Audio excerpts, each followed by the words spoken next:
kabarnya? Kembali lagi bersama kita yang pasti memberikan informasi soal kesehatan yang up to date. Ada saya Kristal Osyani. Dan saya Dr. Vito Damai. Apa kabar? Bagaimana masuki dengan new normal atau normal yang baru, masa Betul. adaptasi ya? Seperti kita nih, kita juga sekarang masa transisi, tapi kita sudah sejak awal pandemi, kita sudah melakukan hal seperti ini. Artinya dengan syutingnya kita juga harus dengan jaga jarak. Betul, Makanya kami bisa jaga nggak pakai masker jarak. saat ini karena kami bisa menyampaikan supaya lebih jelas ya. Dan kita akan bahas hari ini hal yang paling sering ditanyakan oleh masyarakat. Apa tuh, Kristal?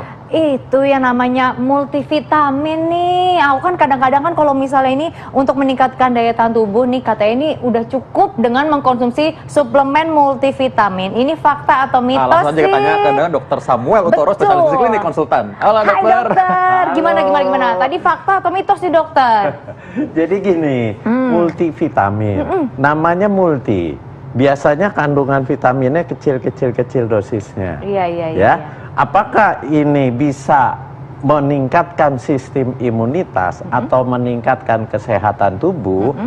Fakta. Fakta ya dokter ya? Fakta bisa. Uh. Selama orangnya itu makanan kesehariannya tidak lengkap. Oh. Kita perlu menambahkan. Ini Oh, artinya gitu. apakah memang masyarakat ini bisa mendapatkan barang-barang atau multivitamin ini dari makanan sehari-hari? Ya, bisa. Kayak Dapat. apa tuh dokter Tapi contohnya? lengkap. Lengkap yang dikatakan ada sumber karbohidrat, ada sumber protein, ada sumber lemak, perbanyak buah dan sayur. Buah dan sayurnya itu dalam keadaan normal kita paling tidak setengah piring. Oh gitu. Karbohidratnya seperempat piring, kemudian lauknya seperti ikan, ayam itu yang seperempat piringnya. Jadi yang banyak adalah si sayur dan buah. Dan habis makan, Anda masih makan lagi buah. Oh gitu. Cemilan juga Anda harus cemilannya buah. Supaya apa? Supaya vitaminnya cukup banyak. Karena ini kan kita sedang benar-benar jaga diri, jangan sampai sistem imunitas kita menurun. Jadi benar-benar kandungan bahan makanan yang mengandung vitamin mineral itu harus benar-benar tercukupi. Nah, berarti pemirsa di rumah kalau misalnya memang keadaannya masih sehat dan juga badannya masih sehat segar bugar, itu nggak perlu sebenarnya dokter ya untuk mengkonsumsi suplemen multivitamin ya. Jadi gini, Anda harus menganalisa asupan makannya bagaimana. Iya. Anda sehari makan buah-buahan yang kandungan vitamin C-nya tinggi cukup banyak kak? Kalau kurang, ya mau nggak mau Anda tambahin dengan vitamin C. Betul. Ya. Nah, kalau Anda minumnya multivitamin, itu kandungannya biasanya rame tuh. Ada vitamin A, vitamin B, vitamin C, Iya, betul, asam betul. folat, ada mineral zinc, ada B1, B6, B12. Iya, betul. Tapi sedikit kandungannya. Lain Anda pilih misalnya tablet vitamin C saja. Itu biasanya Cuma itu tinggi. vitamin C-nya. Oke. Nah, memang tapi sekarang gini, masalahnya adalah orang kadang-kadang mungkin lebih milih bahwa makan vitamin setengah piring daripada makan makanan yang sehat itu setengah piring tadi ya. Nah, sekarang ini kalau untuk multivitamin dan suplemen ini biasanya dikonsumsi oleh anak-anak atau orang-orang yang memang mengalami malnutrisi atau dia sakit-sakitan. Ini fakta atau mitos? Fakta. Kalau dia malnutrisi atau sakit-sakitan, sangat perlu tambahan vitamin. Oh gitu. Tapi kalau si anak ini sehat-sehat saja dengan makanan keseharian yang bervariasi, yang kandungan vitaminnya ada hitung-hitungannya itu mencukupi, ya cukup, nggak perlu. Tapi kalau dia yang tadi dikatakan malnutrisi, berarti kurang gizi, perlu ditambahkan. Atau anaknya gampang sakit, itu perlu ditambahkan. Sistem imunnya berarti ada sesuatu nih. Kita harus tambahkan vitamin yang dapat meningkatkan sistem imunitas. Nah, berarti ini sebenarnya nih dok, untuk mengkonsumsi suplemen multivitamin ini pada saat badan kita tuh lagi nggak fit ya dokter ya. Ini fakta atau mitos ya dokter? Tapi jangan dijawab dulu. Jangan kemana-mana, tetap di Hidup Sehat. Itu dokter Vito makanannya ini menggugah selera ya kan? Kok jadi aku padahal tadi jelas Kristal yang beli di depan tuh ada gorengannya. Memang gorengan ini menggoda sekali, tapi tenang dulu, sekarang ada multivitamin yang harus dibahas, bukan gorengan ya kali ini. Iya benar. Nah, tadi ada pertanyaan yang masih belum terjawab. Katanya nih, pada saat kita lagi sakit atau tubuh kita lagi nggak sehat, ini sebaiknya mengkonsumsi suplemen multivitamin. Ini fakta atau mitos, dokter? Fakta. Fakta ya, pada saat kita lagi drop ya? Ya, terutama Oh. orang-orang yang sakit mengganggu keinginan makannya. Oh gitu. Kan ada Iya, orang iya, sakit iya. biasanya malas makan. Iya tuh, aku banget tuh, Apalagi dokter. Makan Kalau, sayur, makan buah itu malas. Nah, itu perlu disuplementasi, perlu ditambah dengan multivitamin. Oh gitu. Atau Ya, ya.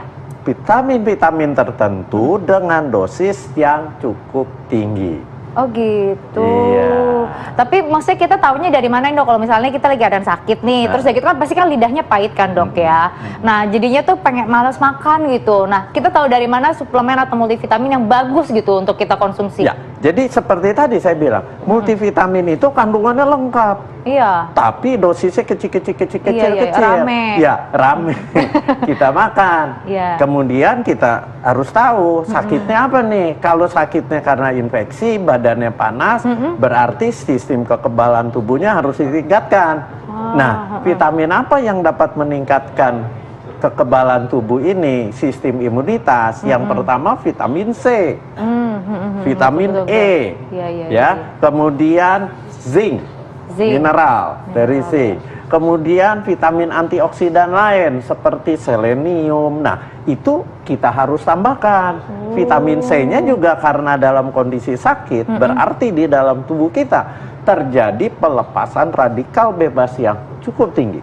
Dalam kondisi seperti ini, perlu ditangkal dengan yang namanya antioksidan. Antioksidan itu apa? Ya itu tadi yang tadi saya bilang, vitamin C, Betul. vitamin E, beta karotin, Iya, zinc, iya, iya. selenium. Nah. Nah, itu kita harus makan vitamin C-nya paling enggak 250 mg. Gitu. Iya, dan kalau perlu satu hari asupan vitamin C-nya bisa antara 500 sampai 1000 mg. Tetapi kalau kita minum masuk ke dalam saluran cerna, dia akan diserap. Ya.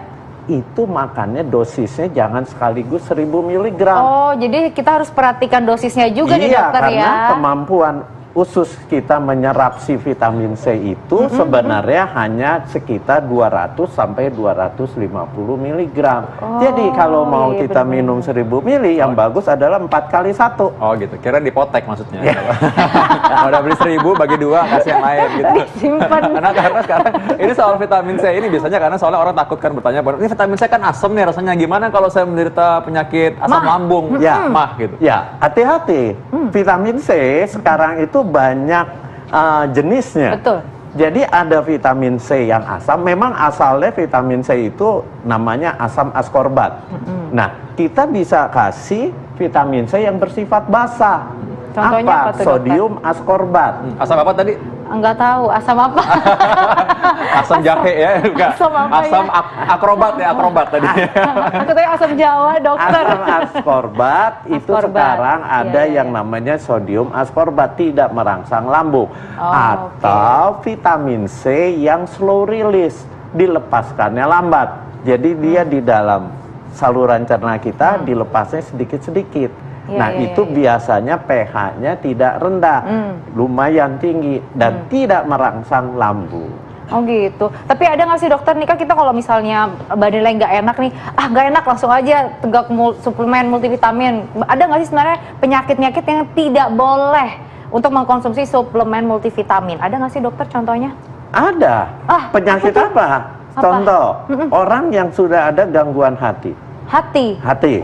Karena Hati. Bukan semua proses pengolahan bahan makanan vitamin itu adanya di hati. Kalau Anda bermain dengan vitamin yang misalnya Anda makan multivitamin sehari sampai 3-4 kali, berarti mau nggak mau dosisnya juga akan lumayan tinggi. Itu membebani liver Anda, hati Anda. Jadi jangan sembarangan. Yang sembarangan. Iya, Tapi makanya kalau kalau sakit, sakit hati obatnya apa, dokter? Jangan kebanyakan pacar makanya. Kebanyakan pacar sakit hati nanti. Coy. Ini kebanyakan multivitamin maksudnya kan. Jadi itu ada hubungannya. Nah, ini ada lagi yang lain ya kalau mereka, karena biasanya yang vitamin ini hubungan sama anak-anak kan mereka Ya. bilang kalau anak-anak sekarang lagi pandemi orang khawatir banget jadi anak-anak dicekokin vitamin terus kan dikasih mungkin vitamin yang disuapin vitamin terus. Nah ini kalau berlebihan mengkonsumsi multivitamin pada anak dapat menyebabkan gangguan pada organ dalam. Ini fakta atau mitos?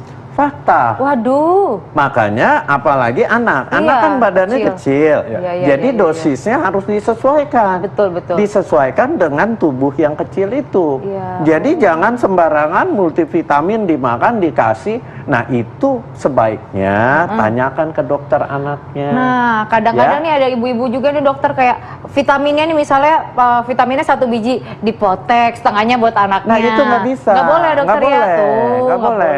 Untuk anak tergantung anaknya sudah bisa minum dalam bentuk tablet, kapsul, atau dia harus dalam bentuk sirup, atau bahkan dalam bentuk tetesan. Tetesan kayak gini ya dokter, ini kan kayak ada minyak ikannya gitu ya dokternya. Ya, heeh. Tuh. Nah, kalau ini minyak ikan, ya, itu kan kandungannya vitamin A. Iya, iya, iya. Ya. Itu biasanya seperti di posyandu, digunting ujungnya, ditetesin, Oh. itu vitamin A-nya masuk. Jadi anak kecil boleh minum kayak multivitamin kayak minyak ikan, madu gitu boleh dok ya? Oh, boleh. Tapi kita harus tahu lagi berapa dosis vitamin A-nya Berapa di dokter? dalam itu. Iya, iya. Ya tergantung. Tiap suplemen atau vitamin itu berbeda-beda vitamin A-nya. Iya. Ada yang tinggi, ada yang rendah. Iya sih. Kalau mau bermain tinggi, kalau di posyandu kan datang ke posyandu sebulan sekali. Iya. Itu dosisnya tinggi vitamin A-nya. Oh, Dok, gitu. sekarang kan yang ada di pasaran sebenarnya sudah tertulis sih bahwa ini untuk anak-anak. Ya. Ini ada, jadi kita perlu lihat di kemasan dok ya, kalau misalkan Ya. ada lihat usianya berapa. Ya. Dan memang sekarang gini, mungkin bagi masyarakat ini penting sekali bahwa apa sih penyakit atau mungkin apa sih bahayanya bagi vitamin tertentu yang mungkin bisa fatal atau mungkin bisa jangan sampai berlebihan. Jadi gini, vitamin itu ada dua golongan. Ya. Ada vitamin larut air, ada vitamin larut lemak. Yang beresiko, banyak resikonya itu adalah vitamin larut lemak. Kenapa? Karena dia tidak mudah dibuang. Tapi kalau yang vitamin larut air, dibuangnya pasti melalui urin, pipis kita. Nah, kalau yang larut lemak, ya. vitamin apa? Vitamin A, vitamin D, vitamin E, vitamin K. Itu yang harus kita hati-hati. Tapi khusus vitamin D ini sekarang sudah terbukti.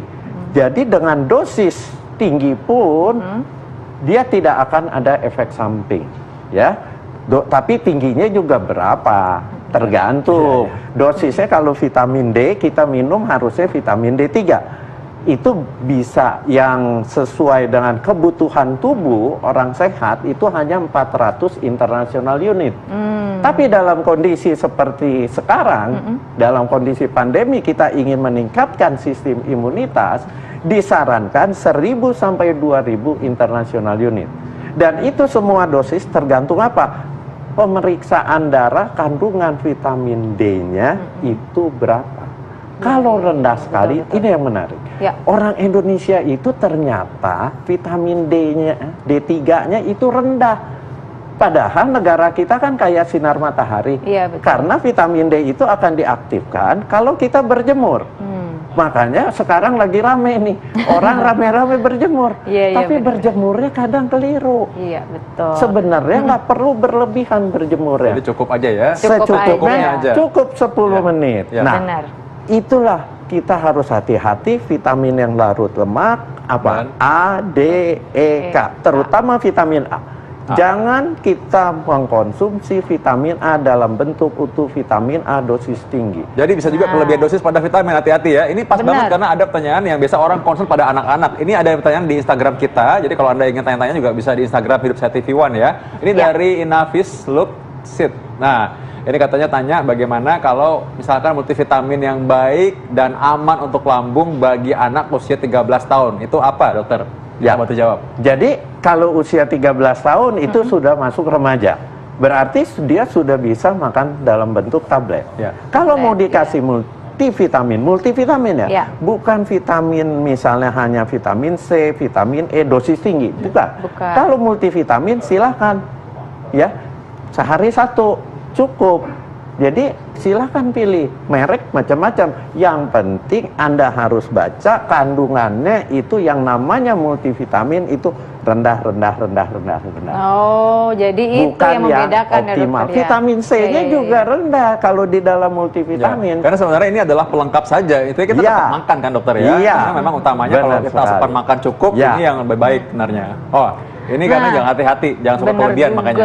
Nah, ngomong soal berlebihan nih dokter, kita kalau misal mengkonsumsi suplemen multivitamin secara berlebihan nih dokter ya, bagi dewasa dan juga anak-anak ini dapat beresiko untuk autoimun. Ayo, ini fakta atau mitos dokter untuk timbulnya autoimun? Auto apa? Autoimun. Ya kan, bener kan autoimun? Ya benar-benar. Fakta atau mitos? Kayaknya ragu-ragu gitu dok ya. Ya silakan dokter. Jadi gini, ini mitos sebenarnya. Jadi gini. Oh, ini mitos. Ya, mitos. Jadi autoimun itu bukan disebabkan konsumsi multivitamin yang kelebihan. Oh, gitu. Ya, kecuali Anda yang tadi saya bilang dosisnya sangat tinggi, yang rusak itu hatinya dulu. Ya, autoimun itu kan tubuhnya melawan protein tubuhnya sendiri. Ya, itu penyebabnya multifaktorial, banyak penyebabnya. Tidak gitu. karena mengkonsumsi multivitamin, apalagi konsumsinya secara rutin dengan dosis yang misalnya sehari satu. Masih normal ya dokter ya? Masih normal. Oke dokter, ini pertanyaan pamungkas nih, karena ini hampir selalu orang kalau dikasih obat nanya ini. Nah katanya gini, kalau misalkan bagi orang-orang yang minum multivitamin, kata misal dalam waktu yang jangka panjang atau jumlah yang banyak, ini dapat menyebabkan gangguan fungsi ginjal. Ini fakta atau mitos? Ini mitos. Kayak kuis ya nanya ya. Oke, kuis jatuhnya. Saya deg-degan loh jawabannya. Mitos ya dokter ya? Mitos. Itu mitos. Mitos. Jadi yang terjadi kalau Anda mengkonsumsi vitamin yang berlebihan, yang rusak itu bukan ginjalnya dulu, tapi livernya, hatinya. Ya, ginjal itu kan tempat pembuangan. Memang dia bisa terjadi namanya penurunan fungsi kalau Anda mengkonsumsi vitamin yang larut airnya tinggi. Ya. Karena dibuangnya kan melalui ginjal Iya. dalam bentuk urin, pipis. Nah, itu kerja ginjalnya akan berat. Apa? Pada orang misalnya Anda mau makan vitamin C tapi dengan dosis yang sangat tinggi, high dosis istilahnya. Super tinggi. Super tinggi itu berapa? Bisa di atas 10.000 mg, bahkan sampai ada yang minumnya dia sampai 10.000, atau dia melakukan pemberian vitamin C melalui infus Ya. ya sampai 50.000. Tapi memang Ya. vitamin C dosis tinggi itu dibutuhkan dalam kondisi penanganan kasus-kasus Tertentu, infeksi ya. virus. Oke. Seperti sekarang COVID itu bermainnya memang tinggi. Ya. Baik, jadi sebenarnya intinya bahwa kita penting untuk mengetahui apakah kondisi kita ini dalam kondisi yang perlu nggak itu masalahnya. Karena kalau kita berlebihan juga nggak sesuai dosis, nggak sesuai anjuran, itu yang bahaya. Tapi kalau Ya. sepanjang sesuai indikasinya nggak apa-apa, Mas. Ya. Dokter. Terima Benar kasih, sekali. Dokter Samar. Mudah-mudahan Ya. sehat terus ya kita semua ya. Terima kasih ya dokter. Supaya tuh nggak sehat terus, supaya hati senang. Betul. Gimana supaya hati senang, Kristal? Nah, gimana hati senang? Kalau aku sih biasanya rekreasi dok, liburan. Apalagi udah 3 bulan kan di rumah mulu, ya kan. Kalau kata orang, kalau Bang Toi nggak pulang-pulang, aku nggak pergi-pergi ya kan. Justru kemarin udah pengen banget mau jalan-jalan ya. Ya kan. Nah, ini kira-kira boleh nggak sih dok? Ini aman nggak sih sebenarnya kalau misalnya kita lagi transisi PSBB gini, kita rekreasi, jalan-jalan kan udah mulai mau dibuka-buka nih dok ya. Wah, asik, Aman asik, nggak ya? asik. Keluar negeri, keluar Nggak kota. usah keluar negeri Keluar lah. kota dulu deh ya. Keluar kota dulu. Oke, justru itu kita akan bahas satu lagi. Jangan kemana-mana, tapi hidup Hidup sehat. sehat.